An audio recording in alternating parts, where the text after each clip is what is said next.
আসসালামু আলাইকুম। Hi guys, আজকে আমরা এখন আছি বোল্ডারের মাথায়, সিদ্ধে বোল্ডারের মাথা।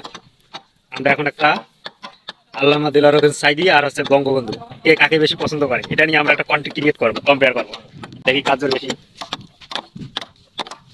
হ্যালো দাদা, হ্যাঁ? তোমার বঙ্গবন্ধু বেশি পছন্দ নাকি না, আমি আল্লাহ বলবো না, সাইদি আমার সাহেব? সাইড হিসেব পছন্দ। আমার সাইড হিসেবের জন্য অনেক চোখের পানি রয়েছে। ইনশাআল্লাহ আল্লাহ তাকে জান্নাতবাসী করুক, এতটুকু। খালি খালি শুধু আমার চোখের পানি পড়ছে। হ্যালো দাদা, তোমার সাইদি বেশি পছন্দ না হলো বঙ্গবন্ধু? তোমার কারে বেশি ভালো লাগে, সাইদি সাহেব না বঙ্গবন্ধু? সাইদি সাহেব। সাইদি সাহেবকে কেন, বঙ্গবন্ধুকে কেন ভালো লাগে না? বঙ্গবন্ধুকে তো এটা হইলো জাতির পিতা বলছে। হ্যাঁ।